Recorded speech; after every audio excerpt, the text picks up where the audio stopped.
Good, good morning, everyone.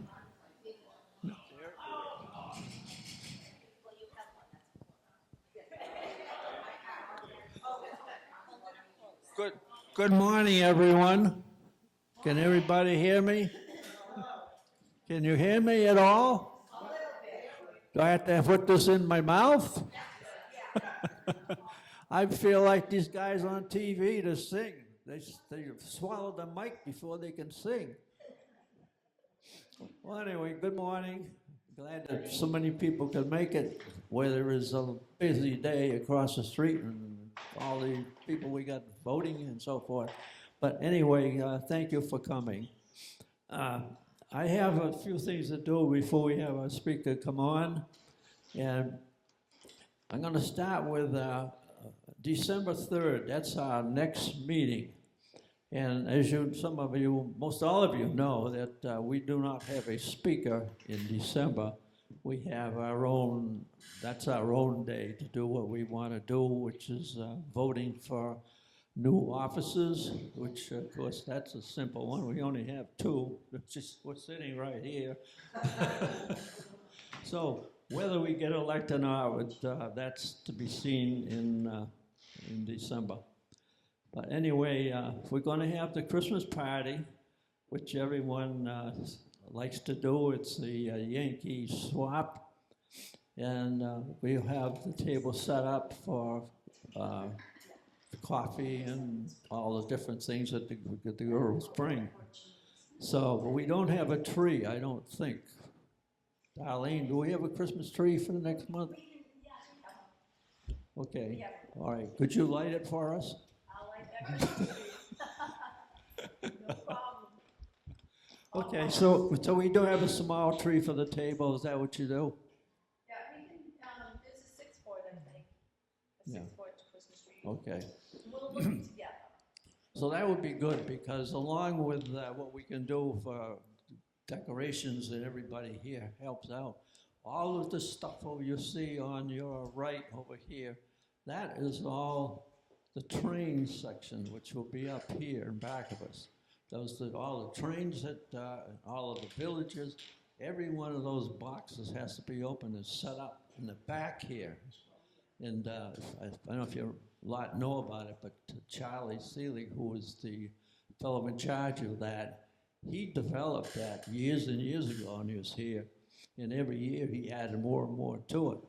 But when he left a few years ago, he was told, he told others that he didn't want to take it with him, to leave it here, and every year people can have it and set it up. So it's a donation to the town for all of that he did himself over the years. My first have election for the two offices, and that, of course, is going to be for the secretary and the president, and that will be at the party. After that, we will all join in for a fun party, and that's the Yankee swap. I think everyone knows what a Yankee swap is. Right, Joe?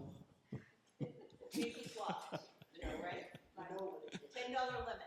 $10 limit. Yeah. No Is gift it? cards. You have to have something that is wrapped so that it can be unwrapped.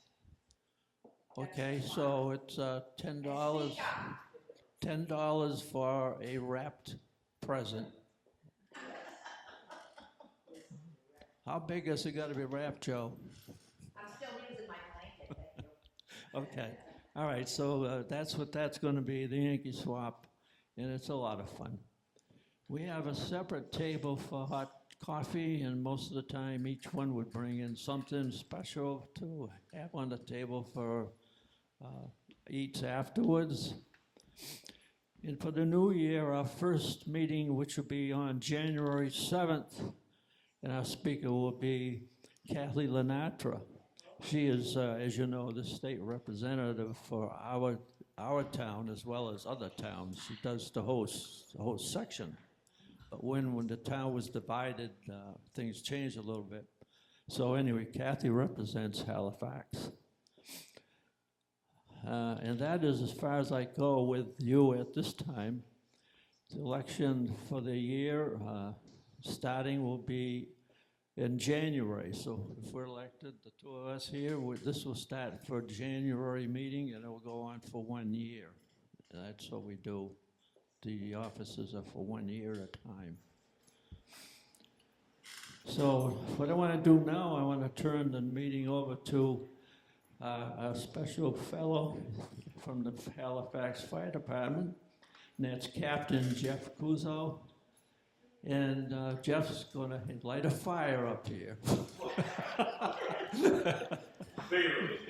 and show you how he shuts it down. So Jeff, welcome here, and would you welcome Jeff? He's a good person.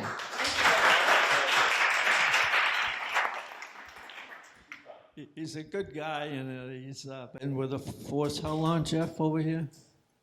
I've been here in Halifax for 18 years. So some of you, it's been 18 and 19, so it's been a long time. I know the town pretty well. Seen a lot of familiar faces. You know you've been in the town a while when I drive down the road and every third house I'm like, I've been in. I've been in. Pretty much. So no matter where I go in Halifax, even some of the paper roads, been here so long that I pretty much have been, like I said, every third house. So unfortunately, in some cases, and fortunately, some good cases, bad cases, but yeah, it's been really cool. Being captain, what does that mean for you, for your duties? Do you take over when the chief's that? Yeah, there's 4 captains in Halifax. There's 4 shifts, so 4 groups. Right now we have about 3 people on per group. We also have a call staff as well. The call staff kind of supplements the full-timers. So there's 3 of us on at any given day. So 4 groups, 4 officers, 4 captains. So basically I'm in charge of, I supervise in 1 group. I'm group 2. So when I come in, I have 2 other subordinates who are underneath me. I take the car, they either jump in the engine or the ambulance. Mostly the ambulance, depending on the calls. And it's more of a supervisory role. But basically, as far as what they do, we all do the same job, whether it's fire or EMS. So obviously in this town, whatever call comes in, we'll either jump on the ambulance or we'll jump on the engine, cross training, or whatever, mitigate whatever hazard comes our way. When a call comes in, Jeff, I notice a lot of times the police go does the police go first because they're nearest? Usually see a police car going ahead, then the ambulance just comes up a few seconds later. Yeah, well, it depends on where they are. It depends on what the call is. So most of the time, unless the cops are busy, unless the PD is busy, we'll go to any call together. So whether it's a medical or fire-related call, it's kind of a unified response with both PD and fire. So it's a team effort, by both sides. And I can honestly say, and this is the God-given truth, like in some towns, believe it or not, the fire and police really don't get along. I'm not going to say where or who, but honestly, God, in this town, the relationship is a pretty strong one. So no, you have that going for you as well, which is how it should be. Obviously, people are always like not get along, but in this town, and we both sides work very hard to make that happen. There's a pretty good relationship between fire and police. I wasn't sure if you checked for guns around the property before you arrive. If what? Check for guns around the property before you arrive. No, not unless there's word that we should. No. Okay. Yeah, I'm sure they're around, but yeah. Okay, so I'll let you go ahead with your presentation. Oh, okay.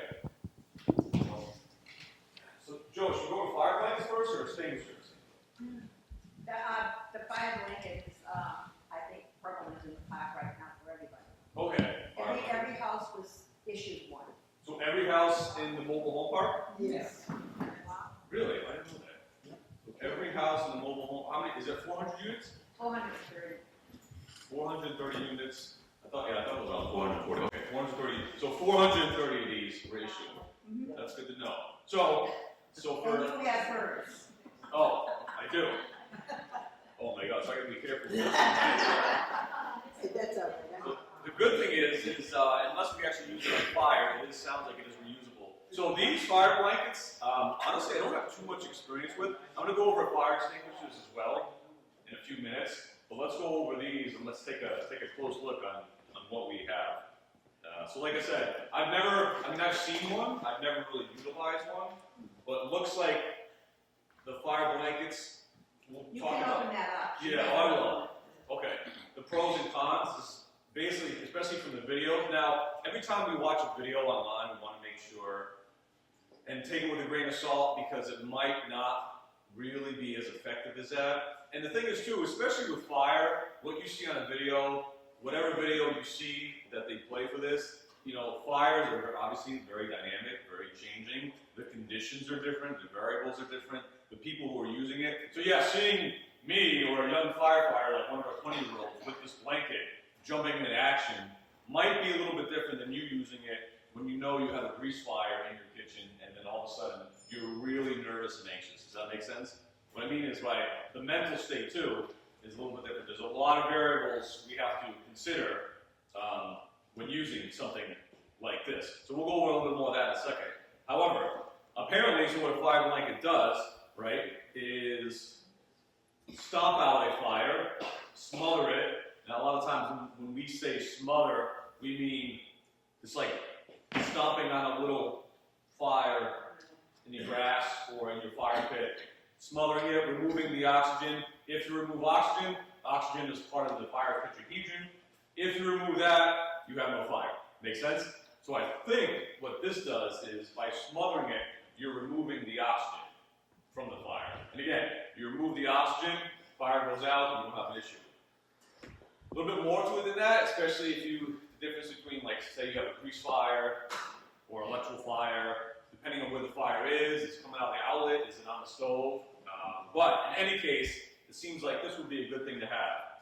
Now, as far as this compared to extinguisher, so, like I said, I'll open it in a second. I'm going to be biased and say, I still rather have an extinguisher nearby than this. Now, I'm not a paid spokesman, obviously. But that doesn't mean this isn't any good, that doesn't mean it doesn't work. I'm just not, like, we don't have these in our trucks, we have extinguishers. And I can honestly say, so from a fire extinguishing perspective, the extinguishers work really good. You can buy them at Lowe's and Home Depot. You can buy them pretty much anywhere. And there's some symbols in there that can pretty much put almost any fire out that you can see in your house. So a couple different things, according to what Google says, is like sometimes these are good for cook fires. Grease fires. And other sites say these really aren't that good for grease fires. So greasing means you're cooking, right? How many of you guys cooking your stove? I've been into many mobile home parks where your pots and pans are on the stove. Sometimes the stove is on and we're assessing the patient and turn the stove off, but that's good. But grease fires are more of the dangerous side to fires because you can't use water, right? So the only way besides removing the pot from your house is by smothering it or using an extinguisher because you can't use water. But in the meantime, supposedly these, as long as you cover it completely, we can use it. Now, storage. The thing is, I think extinguishers for some reason are a little, well, not for some reason, but a little bit more easy to see. Usually you keep it underneath your sink. So a lot of times, if you know where this is, that's another thing. Like this can easily fit in a drawer or a box and you kind of lose sight of it.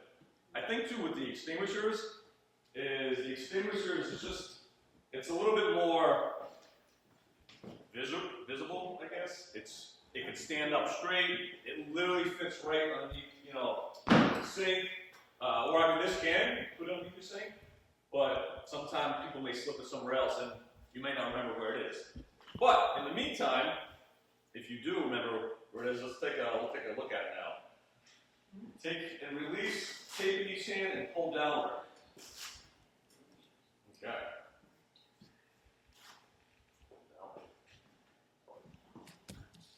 Drop the blanket over the flames. Okay, so say we'll have the fire right here. How's that sound? Right here, yeah. So, like anything else, if you do use a blanket, right, you obviously want to open it. This I would know. I mean, you would want to open it as full as it can go. Okay. Pretty conspicuous.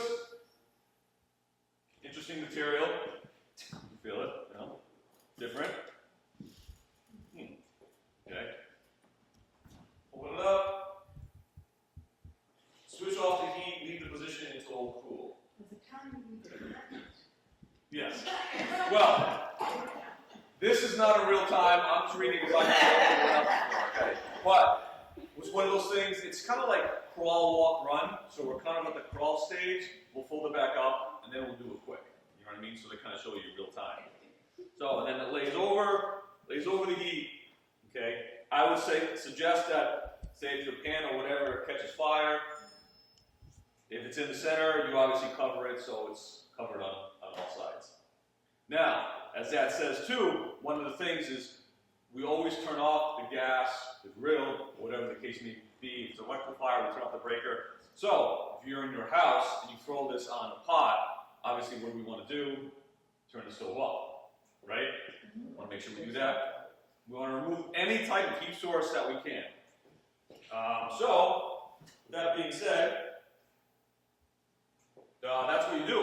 And then you leave in place, go outside, and wait for the fire department to arrive. Well, that was one question or comment. I'm from the DA's office and the ladies from the Sheriff's Department. Yes. We've been to a lot of fire presentations, and there's been a hot debate about the blankets. Yeah. Where some are like, just call 911.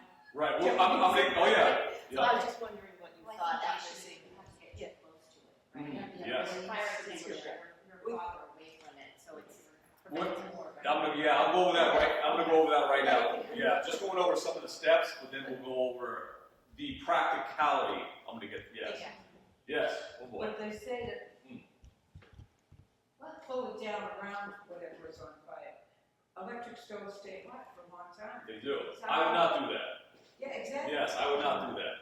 Yes. I keep my bag hanging on the inside door of my sink like a hook. So I just have to walk over, pick it up, and Right. pick it up. Very good. In theory, that would work good. So we're getting to practicality purposes. Okay. We're getting there. Yes. All right. Any other questions about the use of it? Call 911, get the hell out. Okay. So. Stop, drop, and roll. Now that that's being said, I need somebody, Darlene, I'm calling you. Can you fold this back up and put it ready to go? Now, You can that they reload. use again. Good question. I'll get to that in a minute. Yes. Joe's got Joe spits out questions. I barely keep up, barely keep up. Oh no, fold it back up, put it back in there. Oh, fold it back. Yes, fold it back. Thank you. I thought I was gonna have to. Please and thank you. Oh, okay, go ahead, yeah.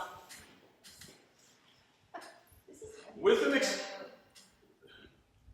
an extinguisher, right, this is something you can use to fight a fire, okay?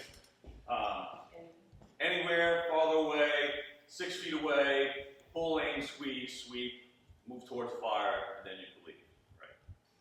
Even before now here we go. So, theory versus practicality. Like I said, the anxiety, the emotions that you have, even for me, if you have a fire in your kitchen, how are you going to be thinking about the flames or the fire in your kitchen? You think your anxiety level and your heart rate is going to go up, right? Now, we've been trained since you were a child to do what as soon as there's a fire? Drop it off. Well, no, we're on but yeah. What do you need to Get out of the building. get out of the building and call 911? So, regardless of everything you see here or taught with the fire blanket, okay, get out of the building and call 911. Because chances are the fire department, us or whoever, response times are usually pretty good.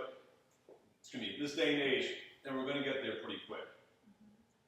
From our perspective, if you become a casualty inside your house, that magnifies our, what's the word? What is it? I'm trying to think of a word. That magnifies our headache, so to speak, for lack of a better term, times 10, if we know you're in the building, right? Usually, I don't know the exact statistic, 9 times out of 10, 19 out of 20, when there's a fire, say you have a kitchen fire, say something's going on, by calling 911, and using your phone, you can use your phone as you're walking out. It's like doing CPR on a baby as you're walking towards the phone, you do chest compressions, and you know what I mean? You can be calling 911, so you're kind of killing 2 birds with 1 stone. You're calling 911 as you're leaving the building. So that makes things way less complicated for us, because we know when we get there that what? Nobody's in there. One of the first questions I ask, and somebody else asked, when we get to your house, Is anybody else inside the house? Okay. How about animals? Yeah, that's. Great question. See, Joe, she's good. She asked me this question, you know what I mean? She asked me these questions. Remind me, I'll get to that in a second. Okay. I'll get back. I don't want to talk about the animals just yet. We'll get back to that. So with you guys out, that makes things way less of a headache. 9 times out of 10, 19 out of 20 times, we're going to be able to extinguish your kitchen fire because we know we're going through the motions. If you're in there and you're on the ground because you tripped, fell, moved, spilled something because you're anxious, she just spilled coffee all over her shirt. Right? See? Now imagine if you have a fire in your kitchen, like getting that blanket by unraveling it, which in and of itself looks like it takes about 5 seconds. If something happens during that, do you want to take that chance? I really wouldn't, but that's just me. So like I said, it's tough to truly answer the question because I'm not in your kitchen, I'm not in your house, I don't know your capabilities, you know. Some people are much more slower moving. And think of how ambulatory, how fast a lot of you are able to walk. And I can guarantee I've been in probably half of the units in the mobile home park over the years. I've probably been in about 200 of them, probably more. People move a lot slower than you guys do, okay? So my first reaction and practicality of resolving the situation is getting out and calling it out. Does that make sense? Can I preface everybody? Okay. Yes. I have a question about that. Yeah. There's a lot of people here don't live in the park, so we didn't get blankets or anything like that. And there's quite a few people that don't live there. Right. Right. Yep. But a while ago, there was another one with it brought in the containers, and there's a date on it. Mm-hmm. And if it's out of date, can we still bring them to the fire department? How do we get rid of them? Yes, absolutely. So her question was, extinguisher dates, if it's expired, can you bring it to the fire department? Absolutely, because most of these are expired, but we can still use them. We'll still use them. I suggest, just like medication or anything else, will it still work? It's going to work. But, bring it to the fire department, we'll just dispose of it. Generally, these are disposable. You can kind of just throw it in the dumpster, but we'll do it because we'll use it. Because a lot of these extinguishers, if these are expired, we'll just bring them and then to show you guys how to use them. Sounds like a win-win to me, right? So yes. So a lot of these extinguishers, so these are pretty cheap. Like you buy them at Walmart, Target, Home Depot, Lowe's. Pretty cheap, small, pretty easy to use. So I think in a little while, in a few minutes or so, after we go through all this, we can go outside, beautiful day it is, and we can test some of these extinguishers. How does that sound? Joe's got a huge fire out back, campfire, she lit. We'll, unfortunately, there won't be any fire, but we can make pretend, right? You can use these. These extinguishers are used to put out virtually any type of fire that's in your house.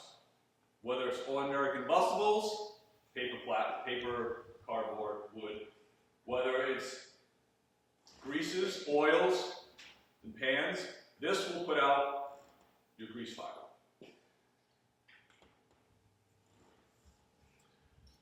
Energized electrical equipment, outlets, say you have a sparking outlet, kind of gets nervous, right? All of a sudden sparking, you see a little flyer outlet, this will put it out. So between electrical equipment, grease fires, and ordinary combustibles, which is 99% of what kind of fire you're going to have in your house, this will put it out. Pretty simple to use too. Holding the bottom, you pull the pin, and you squeeze the top, keeping it about waist level. Say if the fire is where Joe is, 6 to 8 feet away, and then walking towards it a little bit, spraying it, and you'll see in a few minutes when we do it outside, it has a good reach of about 6 to 8 feet.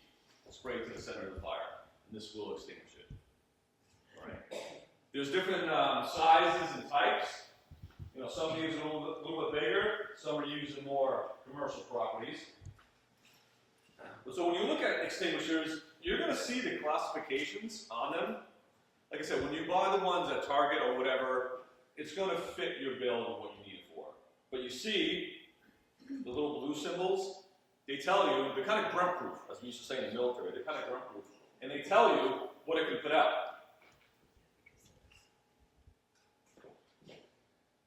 Wood, paper, liquids, right? Energy, I'm over 40, so I know it's going. Electrical equipment. So you'll see exactly, it's pretty, like I said, grunt proof, pretty easy to follow. All the mechanisms for using it are the same. Holding the bottom of the handle, pulling the pin, okay? Taking the hose and just spraying back and forth as you approach the fire. So again, something to consider. Now, besides a blanket, using this in your house, you kind of go offensive, so to speak, and not defensive. Defensive is calling 911 and leaving the house. This is offensive. Now, I'm not telling you to not use it or use it, but just knowing your limitations and knowing your capabilities of the extinguisher. This is ours. This is a pressurized water extinguisher. So this just shoots water. So it says here, so ordinary combustibles, right? You see the other ones are X'd out because this is just water. Okay? So this is just water. Right? But being pressurized is kind of nice. Okay. See that pressure is pretty good. But you wouldn't want to use this on a grease fire because that would make it 10 times worse. But as you see, pretty impressive. The other extinguishers, they don't shoot quite that much, but pretty close. So as you walk around the town,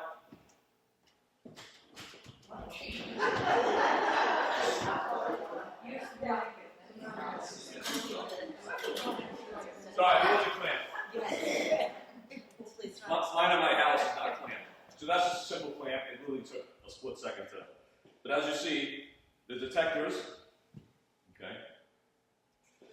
So ABC, ordinary combustibles, paper, greases, and electrical. So even in this town hall, this great hall, this hall that we're in, you can use this for pretty much anything in here. And within a split second, you can probably put most of it out. But again, it's up to you. What kind of fire is it? Is it in a trash can? Because if it's in a trash can and you're composed, you can put it out pretty easily. You're not going to burn the place down. But it depends on you. It depends on how well you can walk. You know where the exits are. Is there anybody else in the room? Is there anybody else you're worried about? Okay, so again, call 911 and leave the building and we'll come. But getting back to the extinguishers, you'll see these every, I'm sure what the code is, every, I don't know, 15, 20 feet. I think there's 2 in here. That's one. Oh, there's one out, maybe the other one's out in the hallway. You'll see these all over.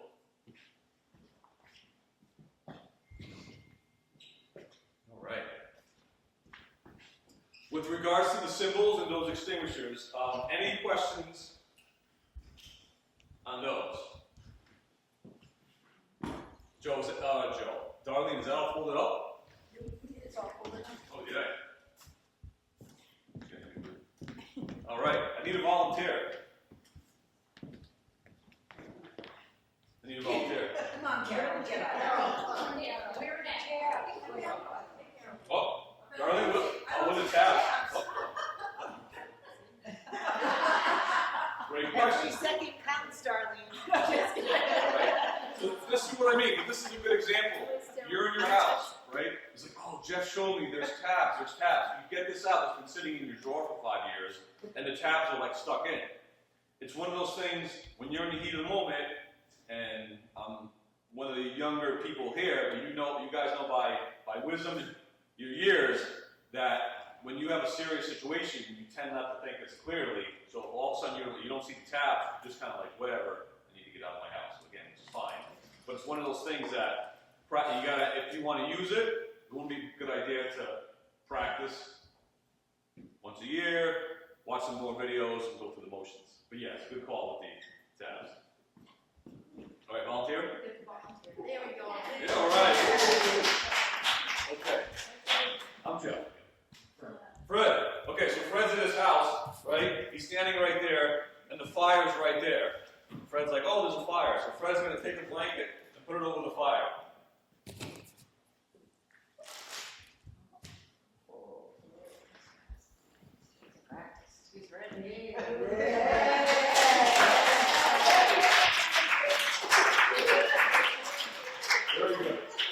Thank you. One of the things that I did with mine, and they gave me this, was, the first thing I did was, somebody else had mentioned it. Hang I put a little escort, but I put it up on a cabinet door that was like 4 or 5 feet away from the top of the stove. Yeah. So, and every day when I open these various cabinets for whatever it is, coffee cup or whatever, reminds me of where that blanket is.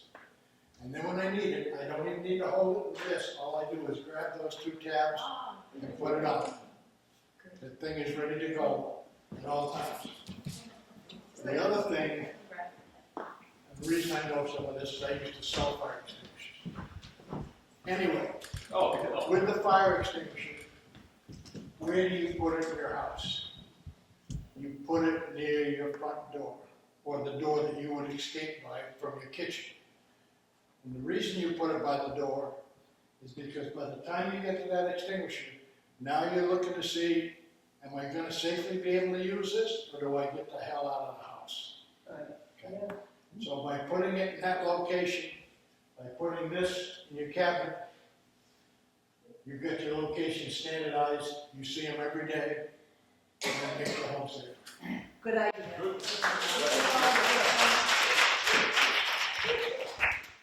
Fred's retired now, you know, he's lived a life. I'll be there one day. Another 12 years, one day. Anyway, okay. Thank you, Fred, for that. The thing, and a couple of things that caught my attention about what Fred said is, I think he said standardized, and if you look at Fred, you see a guy who's pretty well organized.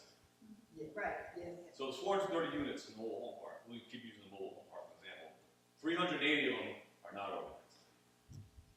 They're not standardized. I've been in a lot of them. Some of them are pretty neat, and some people keep stuff pretty high and tight, but that's probably not the majority of the cases. So that's something to always consider on when you're talking to a neighbor, a friend, is to help install, move, place, brainstorm where the best places. You know, and by what Fred said, maybe near the front door. So things to think in mind.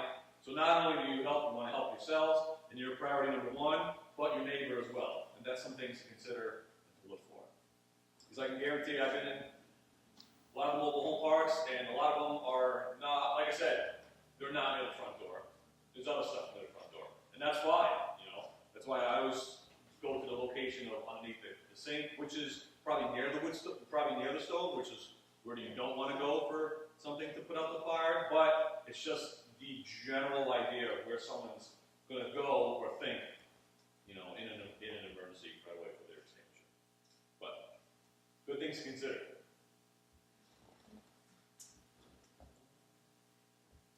Now, can that blanket be used? Blanket. Yeah. Supposedly, very official term by myself, right? Supposedly, you can. So we're going to go the way. Let me give my opinion. Jeff Kuzel's opinion. Nothing to do with Halifax or Captain or whatever. I like a fresh. It's like a tourniquet. You use a tourniquet once in a real life situation, which actually we did a month ago. You're not going to use it again. We're just going to check it. Same thing with fire blankets. Because the way I look at it is why would I use it? If I really use it on fire, which was a legitimate fire and it worked, great. They're probably pretty cheap. I know times are tough and budget's tight, but I can't imagine. I mean, how much are they? I'm not sure of the price. $20. Yeah. $20. I can't, for the purposes of safety, for the purposes of peace of mind, I can't imagine using it again. I just throw it out. That's what I would do. That's my official statement. I would throw it out and just buy a new one. Because chances are, if you're using more than one a year, you're going to bring one, or you need assisted living, or you just like to see me, my colleagues, you know, which could be. So there's probably an issue. It's probably an issue of something you're doing wrong. That's okay, because we can talk about it. But if you're using more than one a year, but $20 for peace of mind over the course of the year sounds pretty good to me. That's my official statement as far as not reusing it. Yes, Ken? On those cans, how do you know when the cans are empty, and if they are empty, are they refillable, or what? You know, we have to buy a new one. Great question. Everybody hear Ken's question? Yep. Okay. So the gauge on it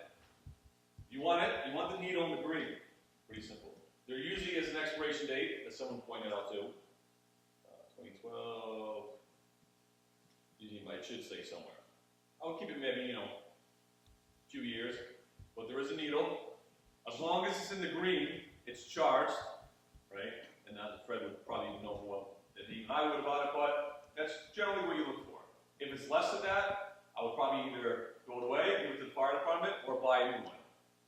Because if it's fully pressurized and fully charged, you're going to get a lot out of it, and you're probably going to put out a lot of fire if that's the case. Okay.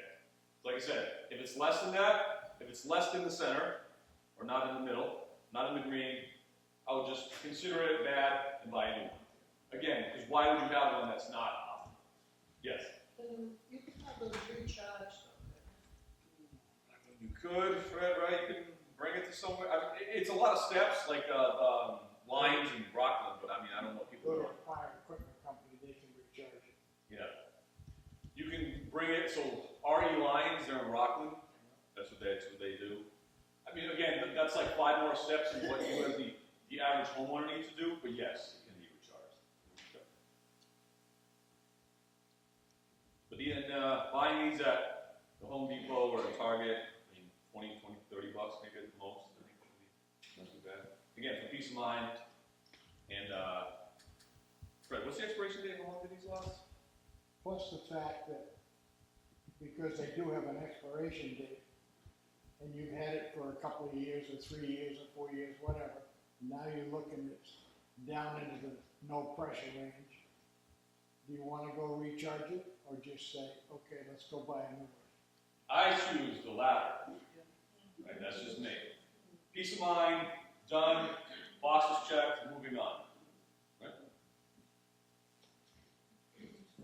Maybe you have somebody to blame if it doesn't work. You gotta blame somebody. Blame Ken.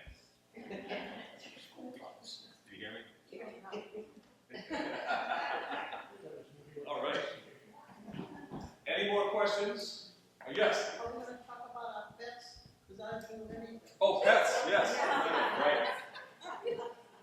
Okay. I like my pet more than one. Let Darlene start with the pet and I'll. So in addition to the importance of everything and the equipment and understanding everything, there's emergency information that's very, very important. We always ask, we've included it in our newsletters as well. It's an emergency sheet that will provide with an updated information. So that is the latest telephone number or emergency contact. So emergency contact in the park is very important. So you might reach out to the office there and let them know as well, because that's so important. We had some issues where we had no emergency contact, neither the park, and that was really important. And we didn't know how to reach the next of kin, which was out of state. So if you keep your information current, that's so helpful as well. So we work with fire department, police department to make sure that all pets are recorded. Any kind of situations, maybe you need a wheelchair, maybe you need some kind of oxygen tank or something. Those are important factors in a lot of the emergency information that we provide on that sheet, or you're going to provide on that sheet. So Is that in that red? I was just going to say, Darlene, I can file lifeguards off those the are or give really them to important Jim. too. Yep, that's updated information. So the file of life, you can just keep it right on the refrigerator, so that's helpful. We have a database as well that we can actually maintain that, and then we do share that with the fire department in the event of some situation, because sometimes they don't have that at the park or even outside the park. So the file of life, we have plenty of those, and we are thankful for the TRIAD as well as the Sheriff's Department to provide all that helpful information. So it's really, really important to keep your information updated to support the fire department in the events and things like that. What Darlene said, so the file, I'll respond, I'll do more about the pets in a second. The file of life is huge is like another statement, is of extreme importance and helpfulness, I guess for lack of a better term. When we see that file of life, so again, not only for yourselves, but for thy neighbor, having the file of life on the fridge is extremely helpful. Because when we go into these homes, and say someone's short of breath or has chest pain, they can barely talk as it is, or the family's not there, or there's a language barrier like I encountered the other night. Having that has all the information. It's right on the fridge. Having it on the fridge, and that's a big thing. Not only with do not resuscitate orders, but file lives. Is when we go in, like we went to a sudden a few weeks ago, so the party deceased, but we looked on the fridge and there was the DNR, the do not resuscitate order. So having your refrigerator, the file life, or any DNRs on the fridge is of utmost importance and extremely helpful for the fire department. Doesn't have to be in the front, it could be on the side. Doesn't matter, yeah, somewhere on the fridge. Ideally within eye shot, like you walk by, as long as, I mean, sometimes like my fridge is not really a side because of cabinets. I would put it obviously on the front, but yeah, it could be anywhere. Could be anywhere. Getting back to the pets too, and so my example is like what we tell like the second graders or the third graders as far as the pets are concerned, because we do the same thing as they ask about pets, and I know pets are extremely important. Like how many people have pets in here? Dogs, cats, birds, whatever the case may be. So my thing is, pets are important. We will go into a building for a pet. I mean, we'll go into the building anyway to put the fire out. Your pet will, if possible, will be saved by us. It is utmost important. It's like a child. We completely get it. We all have pets. But we always say, don't go looking for them. If you're walking by, you have a fire, something's wrong, as you're calling 911, if you can grab your pet and go, do it. So if you want to take a split second to look, to keep a door open, even though that's something we also do not kind of recommend, because by keeping the door open, if you're feeding the fire, you're, again, lost for words, you can get a draft going and that can keep the fire. So a lot of times I'd like people to close doors. But if you have a bedroom, your cat's in the bedroom, you have a fire in the kitchen, if you can't find a cat and you need to get out, close the bedroom door. Close the door, right? It's amazing how long a room can sustain not being filled with smoke or caught on fire if the door's closed. That's what I'm trying to say. So if that door's closed, with the exception of the whole house burning, chances are that pet, honest to God, will be perfectly okay. As long as the door's closed. If you leave your house real quick and you keep the front door open and you forget to close it, and you have a cat or dog, chances are, 9 times out of 10, that animal will leave, and then you'll just have to look for them outside, but they will be okay. A few years ago, we had a fire, and I walked in, and we were looking for the cat, and we found the cat. The cat was fine, and the house was fully filled with smoke. The cat was underneath the chair. Probably a little smoke inhalation, but we grabbed the cat, because and we'll have enough crews at that time to make the pet a priority. We went next door to Pembroke. I did the same thing. I have a picture of myself and my buddy who was on Pembroke with the cat. She had 3 or 4 cats, I think. So the smoke was out of the house. It was a garage fire, but we looked for the cat for 45 minutes. We found it. The cat was fine. Cat was fine. But that was a priority. With the exception of putting the fire out and our safety, the pets come next. So just so you know, it's on a high priority. Where do you get the stickers that say, don't forget, and then you write 2 dogs, 1 cat, and you put it on? I mean, we don't. I have it. Did you? I don't know where I got that. Probably order it. You know what I'm talking about? Fire prevention supplies, like the website that we go through, probably has them. Like, I don't think we have any at the fire station. Yeah. Because that's important. It is. Well, a lot of times what we'll do is we'll talk to the homeowner when we get on scene. So not only with personnel inside, family members, but also pets. If you have any family inside, no. And again, 9 times out of 10, that homeowner is going to tell us, yeah, but I have a cat inside of a dog. Great, that's all we need to know. Perfect. Where do you think the dog and cat might be? Okay, that'll be good. So a lot of times we're going to talk to the homeowner and ask them where that animal is. So that's obviously the best. Yes? I made my own sign, put it on the front door, cat inside. Oh, see? That's an issue right there. She likes her cat. What's the cat's name? Dexter. Dexter. Not like the TV show, so that's good. Right. So Dexter's inside. Dexter is just slightly below the importance of a human, and we understand that. Yep. So that's definitely a priority. But her homemade side is great. Good initiative. we had a kitchen fire, not really bad. I grabbed 2 dog treats, it was upstairs, you know where I am. Ran to the door, let the door open, threw the treats out, the dogs ran out, shut the door. I thought it was going kind of, but the dogs were out. That was more important. Mm-hmm. So her treats, we did that once. The dog got loose, but the dog was stuck underneath the deck, so we brought food, some kind of food. I forget. One of the guys grabbed some Tupperware. Yeah, because it's one of the things to a dog's heart, just like my heart is food, donuts, coffee. You know, so yeah, to get an animal out, it's not a bad idea. Good tactic. Good tactic. Okay. Any other questions about the extinguishers? All right. Well, Ken. Jeff, Sir. I know you mentioned about going out. A few years ago, I don't know how many people were here, but we all met over at the fire station. It was during the time when you could go out, it was good weather. We all met over there for our meeting, and the chief took us out back and actually had a fire going. And he showed us how to use all of these with the fire going. I wonder if sometime this early summer or something, we could check with you and see if we set up a time to all meet there and have a fire out back at the fire station. Is that possible now? Absolutely. Yeah, absolutely. I think that would probably be good because that way you actually see the fire and actually use it. Yes. Do you want to take? We can still use these, and I got some more in my truck outside. There's just no fire. You still want to go outside and use them? It's up to the people here and how much time you have. But I'd like to see us set up so that we could all meet over across the street. Sure. There would be a regular meeting for all of us, and the chief would know when that meeting would be.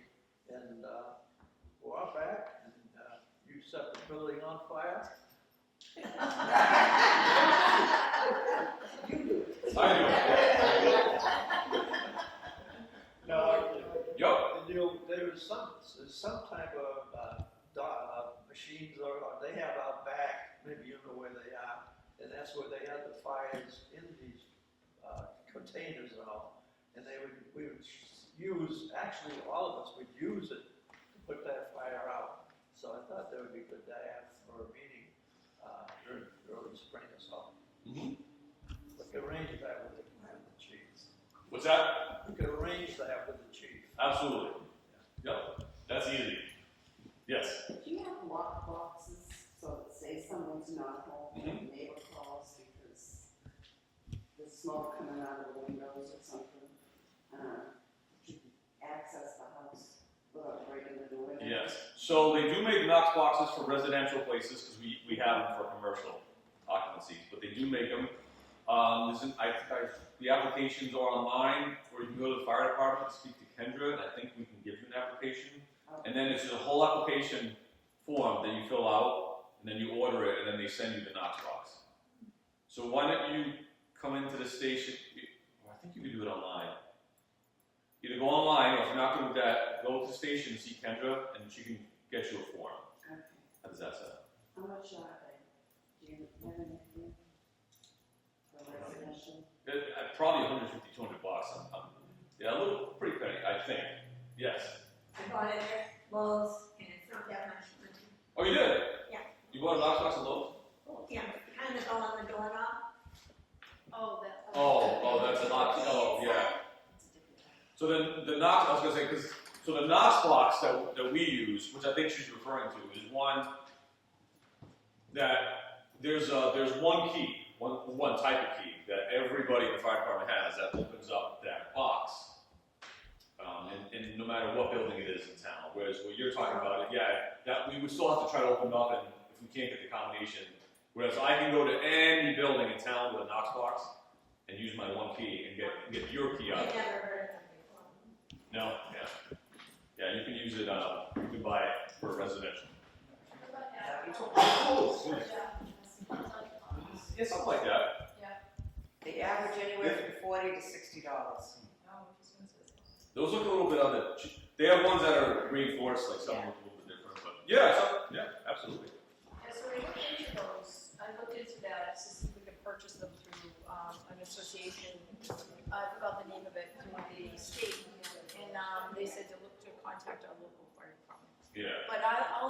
research it a little bit more. Like I said, Ken just got the forms, I think, in the filing cabinet. Yeah. Yes. Nobody wanted them. So it depends, we get one. Okay. Anything else? Yes. The house numbers, they Oh. have the special house numbers. Yes. House We got numbers. how we get them and where we get them and Oh. what they cost. House numbers. All right. So it is against the law. It's illegal not to have one of our house numbers. You can be arrested. You can have a house number.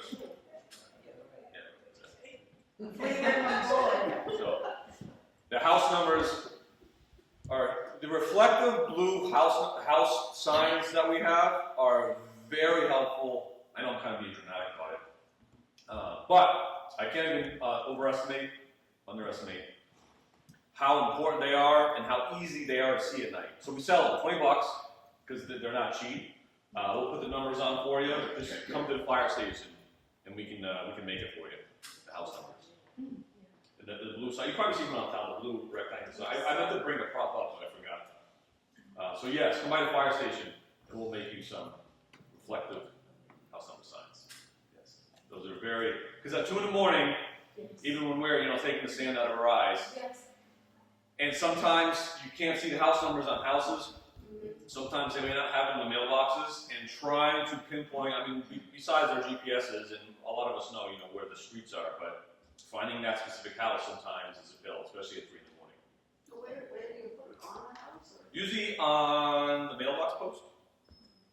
2 simple screws. You can go right on the post itself. But we have mailboxes on the opposite side of my street. So my house, the mailbox is over there, my house is. That should still work a lot of times because we know that. We know they're on SO. So as long as we're like, oh, it's 23 right here, then we know, well, there's no house there, it's your house right there. As long as we don't, so with that, having the reflective sign will just stop us from blowing by your house at 2 in the morning. As long as we're right there, and then if there's a really big issue, we'll see you right away or see somebody outside. That's fine. Yeah. Thank you for bringing it up. Yes. So animal signs, yeah. Anything else? All right, should we go? Ken, go outside. Well, thank you, Jeff. Thank you.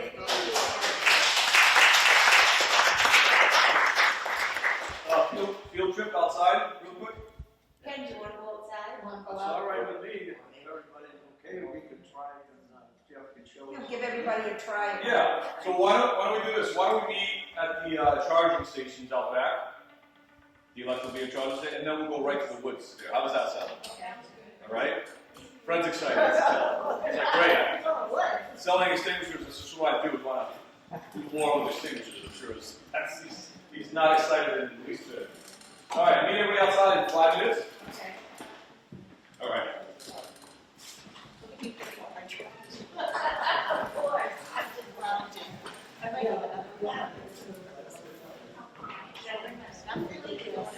You won't have to go out and do that. Oh, yeah, okay.